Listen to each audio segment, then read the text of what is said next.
بسم اللہ الرحمن الرحیم۔ السلام علیکم، میں مس نائمہ آپ کو مطالعہ پاکستان کے دوسرے سبق تشکیل پاکستان کے ساتھ خوش آمدید کہتی ہوں۔ آج ہم تشکیل پاکستان کا پہلا موضوع جس کا عنوان ہے تحریک احیاء اسلام پڑھیں گے۔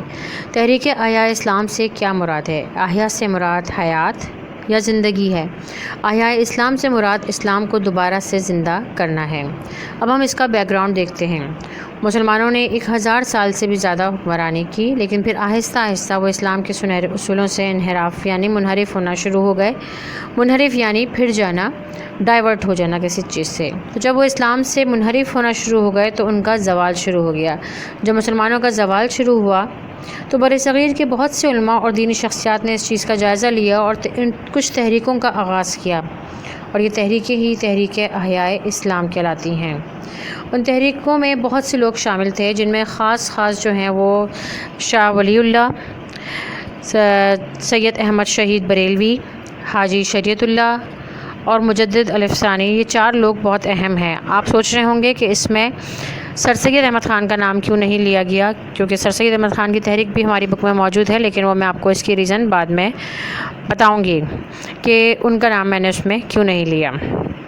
اب شاہ ولی اللہ کی تحریک کا مقصد کیا تھا؟ شاہ ولی اللہ کی تحریک کا مقصد تھا کہ مسلمانوں کے زوال کا جائزہ لینا، اسلامی تعلیمات کے احیاء کے لیے منصوبہ بندی کرنا، یعنی کہ اسلامی تعلیمات کو دوبارہ زندہ کرنے کے لیے منصوبہ بندی کرنا، غیر اسلامی رسوم کا خاتمہ اور غیر مسلموں کے تسلط یعنی کہ قبضے سے مسلمانوں کو نجات دلانا۔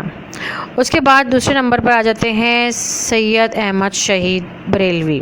سید احمد شہید بریلوی کی تحریک مجاہدین کے نام سے جانی جاتی ہے، اور تحریک مجاہدین کا مطلب یہ ہے کہ ان کو سید احمد شہید کو فوج میں جانے کا بہت شوق تھا، جہاد کرنے کا بہت شوق تھا، اور ان کا کہنا یہ تھا کہ جب تک جہاد نہیں کیا جائے اسلامی تعلیمات جو ہے ہم اس کو نہیں نافذ کر سکتے، تو جہاد ضروری ہے، اس لیے ان کی تحریک مجاہدین کہلاتی ہے۔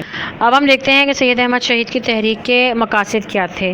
سید احمد شہید کی تحریک کے مقاصد میں شامل تھا اللہ کی توحید کی تبلیغ کرنا، اسلامی تعلیمات کی احیا یعنی اس کو حیات دینا، اس کو زندگی دینے کی کوششیں کرنا، اور اسلامی اصولوں کے مطابق ریاست کا قیام، اسلامی اقدار کے منافی اعمال سے نجات، اور ایسے اعمال سے جو اسلامی اقدار کے منافی ہو مسلمانوں کو نجات دلانا۔ یہ سید احمد شہید کی تحریک کے اہم مقاصد تھے۔ اس کے بعد آ جاتا ہے حاجی شریعت اللہ کی تحریک۔ حاجی شریعت اللہ کی تحریک فرائضی تحریک کہلاتی ہے، اور فرائضی تحریک اس کو اس لیے کہا جاتا ہے کیونکہ حاجی شریعت اللہ نے دینی احکامات کو فرائض کا نام دیا تھا، اور انہوں نے کہا تھا کہ دینی احکامات پر عمل کرنا سب کے لیے فرض ہے، تو اس لیے ان کی تحریک فرائضی تحریک کہلاتی ہے۔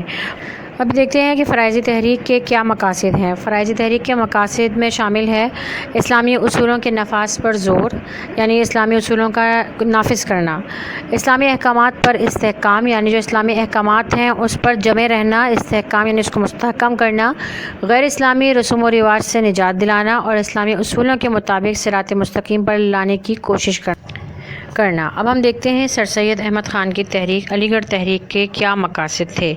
سر سید احمد خان کی تحریک کو ہم تحریک احیاء اسلام میں اس لیے شامل نہیں کر سکتے کیونکہ انہوں نے اسلام کے اوپر بات نہیں کی، بلکہ لوگوں کو عمومی بیداری پیدا کی۔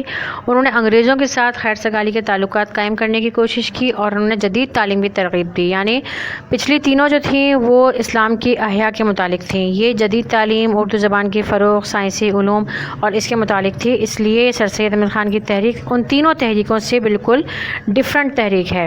یہ تھا تحریک احیاء اسلام، اور اس میں شامل شخصیات کا مختصر تعارف۔ اگلے لیکچر میں ہم ان کی تفصیل 1 by 1 ملاحظہ کریں گے۔ اس وقت تک کے لیے اللہ حافظ، شکریہ۔